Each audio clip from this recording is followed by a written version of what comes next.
What if I told you I know how the devil controls you and that I have the key to get you to be released from its control?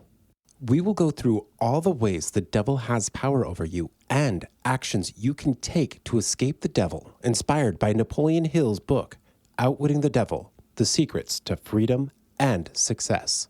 People who are controlled by the devil are called drifters in the book.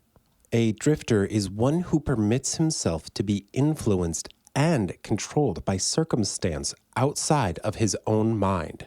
He would rather let the devil occupy his mind and do his thinking than go to the trouble of thinking for himself. A drifter is one who accepts whatever life throws in his way without making a protest or putting up a fight. He has a victim mentality. He doesn't know what he wants from life and spends all of his time getting just that. He lives in a life of fear of poverty, criticism, ill health, loss of love, old age, and death. The fear of criticism robs a person of their initiative, destroys their power of imagination, limits their individuality, takes away their self-reliance, and does them damage in 100 other ways. Has the fear of any of those stopped you from doing what you wanted in life before? What tricks does the devil use to make you a drifter? The first one is using parents and instructors, school or religious, to work together to destroy the children's power to think. School children are taught not to develop and use their own minds, but to adapt and use the thoughts of others.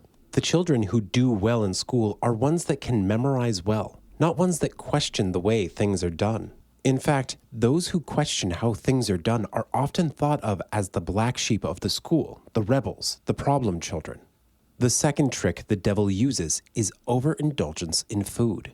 He causes people to eat too much food and the wrong sort of food. Sometimes people act like the food they put in their mouth is not their choice. Unfortunately, some unhealthy food might be cheaper or more convenient to acquire in the modern world, but you still have the choice of what you put in your mouth. The wrong food leads to indigestion and destroys the power of accurate thought. The gut is closely connected to your brain and your intuition that is very important in guiding you through this world. Improper eating will also make you ill and lead you to fear ill health. The third trick is to use marriage as a way to prevent people from thinking.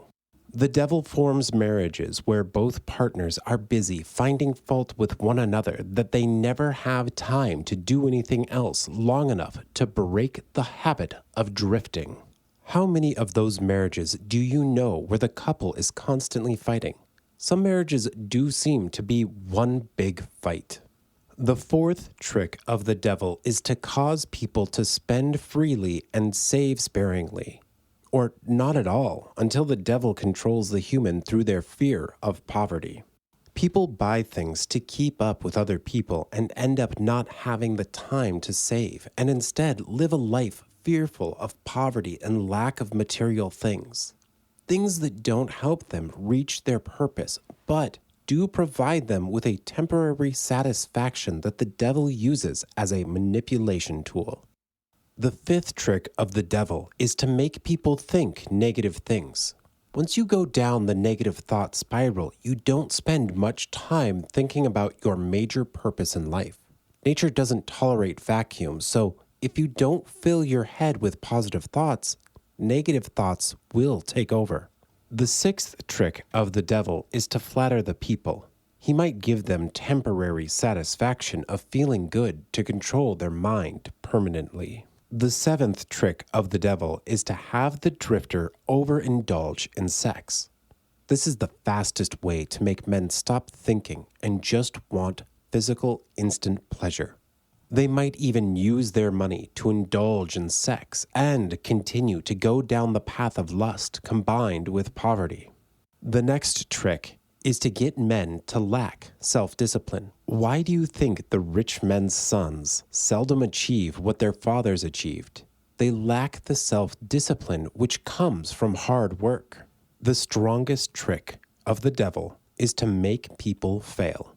As soon as people meet with opposition, many will stop trying. They give up and give in to the power of the devil. They see the temporary defeat as failure. Drifters lack self-confidence. They never accomplish anything that requires thought and effort. They might go to work to get the physical things and avoid poverty, but they don't have a major purpose in life. They spend all the money they acquire and more if they can get the credit. They are sick or ailing from real or imaginary causes. They have very little imagination. They are not enthusiastic about anything. They simply follow the average 9-to-5 life. They always take the line of least resistance when they can. They do not control their emotions. They never learn from their failures. They make the same mistake over and over. What are the characteristics of a non-drifter? A non-drifter thinks for himself, has a mind of his own, and uses it for all purposes. He never blames others for his mistakes, even if they deserve the blame. He is a go-getter, but in the modern world, we might call him a go-giver. He loves to fail, as every failure brings with it the equivalent of success if you learn from your mistakes. They see the difference between temporary defeat and failure. They have self-discipline to achieve their major purpose in life.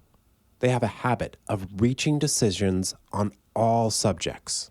They do not hesitate to make decisions, but they also go a step above and do not wait for opportunities to be placed in their way.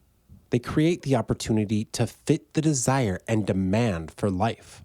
While sex indulgence and women can be used to control the drifters, a great love in the woman of your choice makes the devil lose his grip on you. When you combine the brain of the man and the woman, the husband and the wife, through the habit of masterminding every day, you get a secret power that keeps the devil away. He is unable to get his claws on this strong partnership that can think for themselves.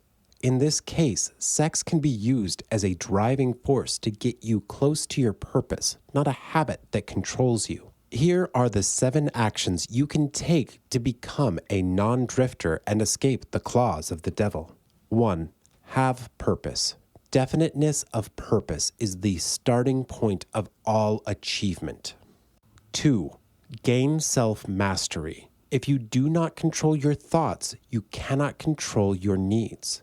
Be self-disciplined. If you can't be a master of yourself, the devil will become your master. 3. Learn from adversity. Adversity is a test of your true character. Life gives no one immunity against adversity, but it does give everyone the power of positive thought to make all circumstances of adversity into benefits. Many of the difficulties people face are of their own making. Failure is man-made or devil-made, and it is not real until a man accepts it as permanent. 4. Control your environmental circumstances. Who you hang out with matters, and how you look matters. People absorb consciously or unconsciously the habits of thought of people they surround themselves with. That's why the 5 people who you hang out with the most in your life can be used to see what life you have. 5. Time. Time can make positivity and wisdom permanent. Don't stop learning just because you got out of college, or you'll be doomed for mediocrity. Escape the average life by continuously learning and growing. 6. Harmony. Balance mental, spiritual, and physical aspects of your life.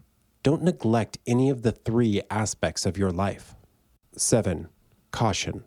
Always act, but always think before you act. Action is necessary to drive you towards your purpose, but make the right moves. Which of these actions is the most useful to escape the average life?